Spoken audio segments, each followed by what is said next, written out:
Oh my goodness. We got that gluten question again. I've been thinking a lot about going off of gluten. Hello, this is Lisa Joe, your Essential Oil Girl, and we're talking about Hashimoto's today, okay? So I'm not sure how long this person has been dealing with Hashimoto's, but she's just now thinking about trying to go off gluten. Interesting. That's all I'm going to say here. Okay, sorry, sarcasm. Thinking about going off gluten.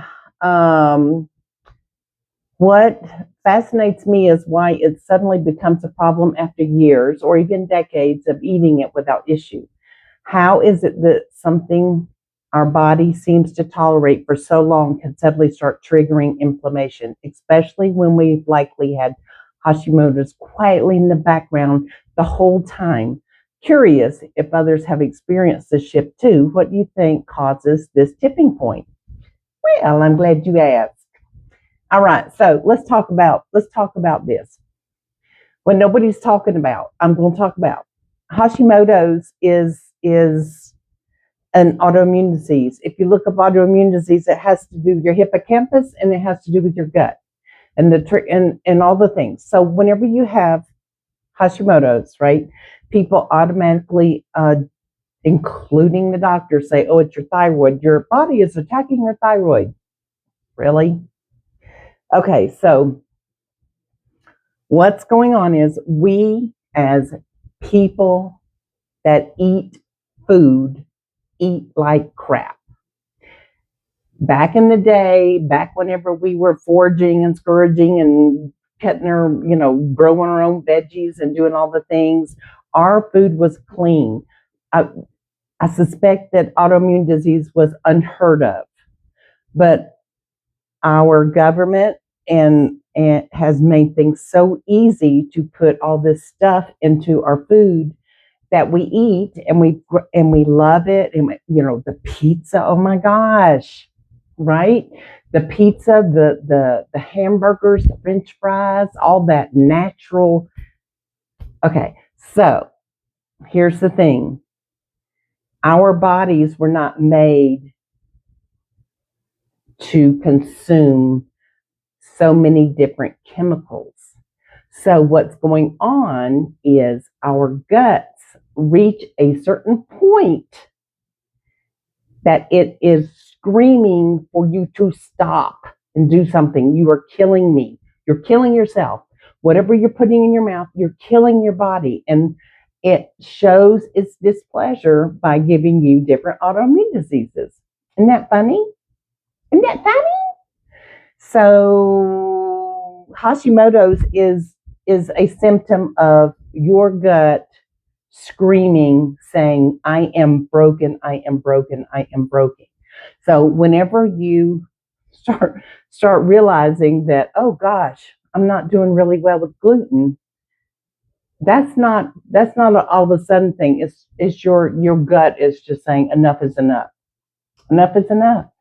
You can continue to eat gluten, or you can cut gluten down, or you can cut it out altogether. The main thing with Hashimoto's is we have to learn, we have to we have to heal our gut, guys. We have to heal our gut, and all these other sensitivity things should start to improve.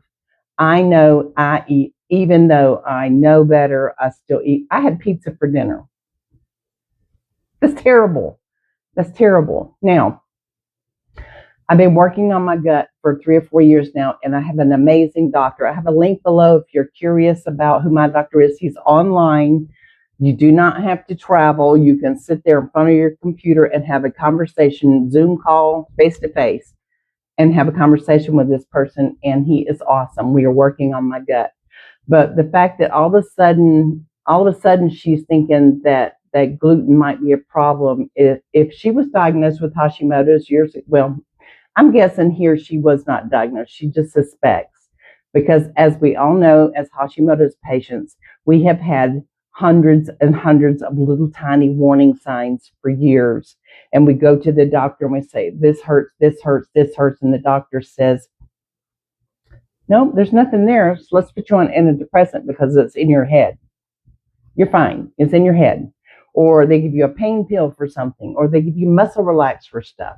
They give you all of that. Oh, your heartbeat's real. Let's give you a medication to slow down your heartbeat because so they're treating all these different symptoms instead of figuring out, instead of letting us know that the root cause is our gut. The root cause of 90% of the things going on with us, guys, is our gut. So I'm sorry that you're realizing that you got to cut out the gluten, and it's not permanent. Like I said, I had pizza for dinner. Used to, if I ate pizza for dinner, I would suffer for like 3 days. I mean, it causes inflammation. The inflammation is what causes all the symptoms and all the symptoms. And Hashimoto's, the main thing is you just want to treat your symptoms because at this moment, it's not curable, especially if you cannot behave yourself and eat correctly. Wait. I'm working on my gut. I take all this stuff for my gut, and yet I still have pizza. So I'm human. What can I say? So I have like I said, I'm a doTERRA essential oil girl, and there's one of their supplements that really proves to be very helpful for me as far as being able to eat more foods, because used to I couldn't eat anything and now I can, which of course now I'm 20 pounds overweight, but that's beside the point. Anyway, moving on. But I was reading in the comments on this particular one, and the things people are saying is just hysterical. I mean, the lack of knowledge is concerning, and it explains a lot. That some of the doctors are talking about, it's not actually doctors, it's people saying what their doctors told them. One of the things is leaky gut, which is true. Leaky gut is definitely can be part of it because our gut is so upset that it causes more issues. And leaky gut, it has to be healed. You have to heal it, which means you have to baby it until everything can start healing itself again and working together to improve.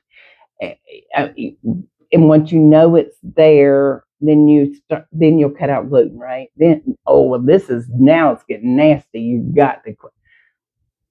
One of the persons said something about, and I agree with this. Chemicals that are on our foods are really causing issues.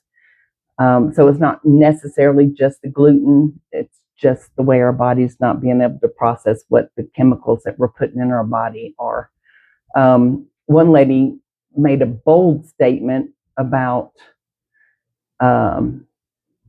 gluten has nothing to do. If you're sensitive to gluten, that means you have celiac disease. Which, no, I mean, yes, you can have celiac disease. However, a lot of people need to stay away from gluten, at least until you get your gut healed. So I'm sorry you realize that all of a sudden you got to start watching what you're eating, and gluten is just one of the many things that can be triggering it. I have a link below.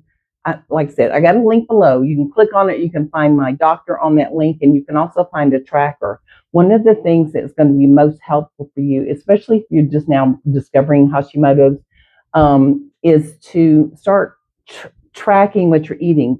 Because people say, oh, you got to do this particular diet and this particular diet. And this is true to a point.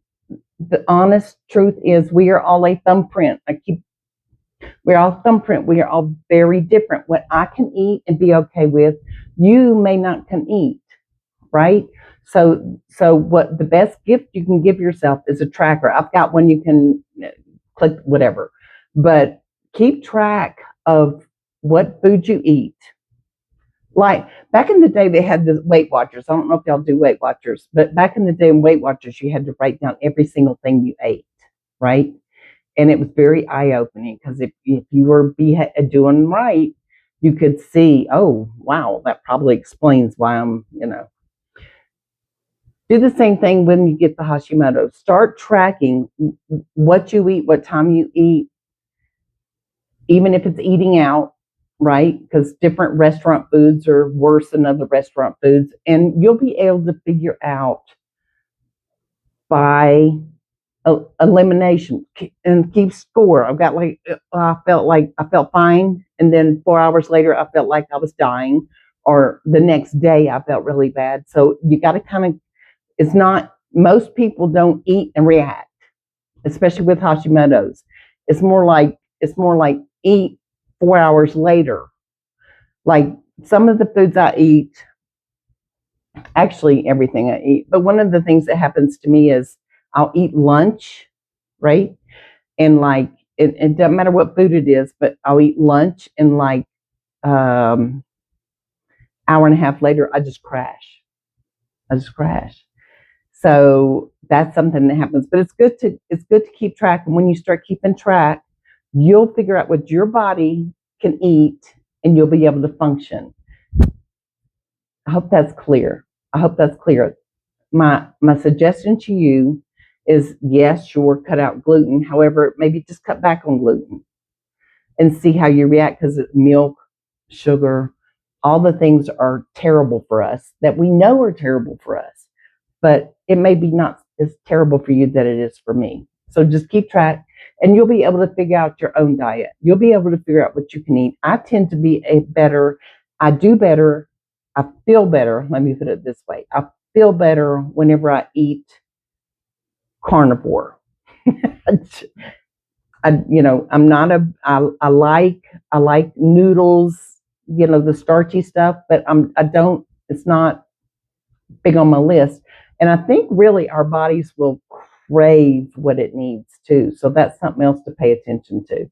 My doctor keeps saying you need to eat more greens and stuff like that, but I don't feel good whenever I do that. I get gassy, I get bloated. It doesn't process nicely. But I can eat beef, so it's probably terrible for me. But I feel better. And honestly, with Hashimoto's, personally, it's about treating the symptoms, because the blood work will say one thing, and I know I still feel like crap, right? Anyway, so yes, you're going to have to kind of watch your gluten, but on the other hand, just watch everything. Keep track. Keep track. You may be one of those people that can eat a pizza a day and be fine, or not. And if you can't eat a whole pizza, maybe try half a pizza and see how you do with that. Does that make sense? All right, rambling video. Again, I guess I got a link below if you'd like to click it and check it out. And if y'all have any questions for me, again, I am not a doctor. I am not a doctor, never claimed to be. I am just a girl with Hashimoto's that's had it for 38, 39 years, and I've learned some things. You've got this. Don't worry, we've got this. It's okay. All right. Y'all have a good night. Love you. Bye. Boop. Ooh, button.